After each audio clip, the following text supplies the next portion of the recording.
j'ai vécu à une période où on n'avait pas l'école maternelle et on avait ce qu'on appelle l'école marron.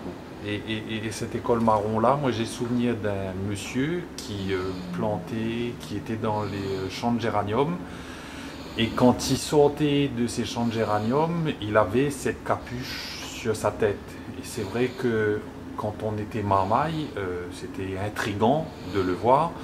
Et en même temps, on avait une espèce de curiosité de ce personnage sous cette capuche. Et c'est une image qui m'est toujours restée en tête. Et l'installation sur ces capes de Goni, c'est complètement un hommage à ce souvenir-là. Mais j'utilise le Goni, je dirais par rapport aux techniques de la peinture d'aujourd'hui, c'est quelque chose de complètement traditionnel. Parce que là, par exemple, toutes ces choses-là, c'est de la corde tressée.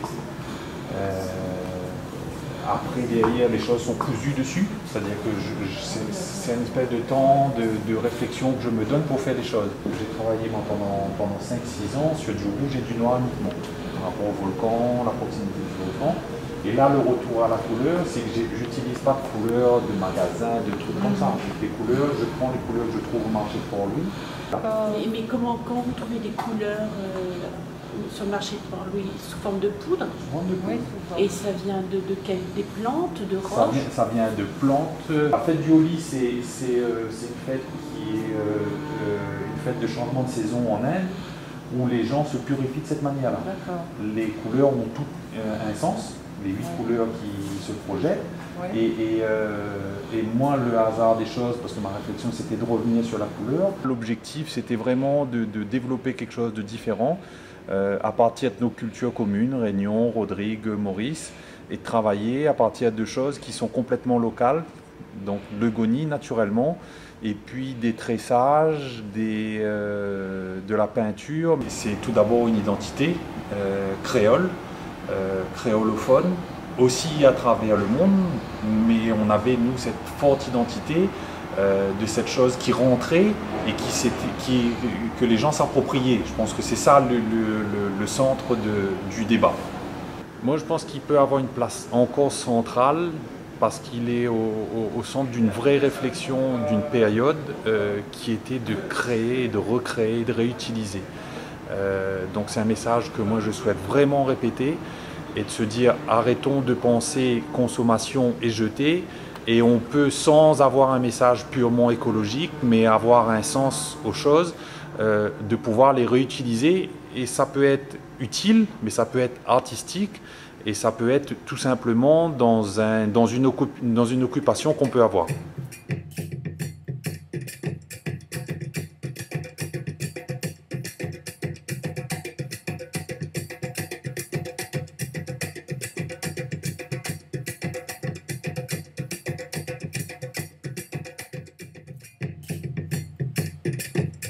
L'exposition Goni, la fibre de la mémoire, est au musée Stella Matutina jusqu'au 20 décembre 2015.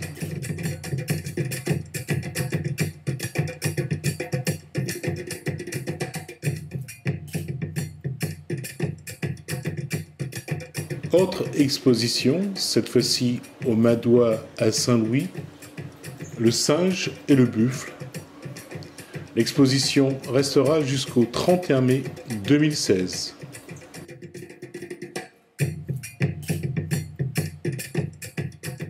Dépêchez-vous d'aller voir à Kélonia Saint-Leu l'exposition Moélie, les tortues pour un développement durable. C'est jusqu'au 15 novembre, c'est-à-dire ce week-end. À la Cité du Volcan, à la Plaine des Cafres, l'exposition 60 solutions face au changement climatique. C'est jusqu'au 16 novembre, c'est-à-dire jusqu'à ce lundi.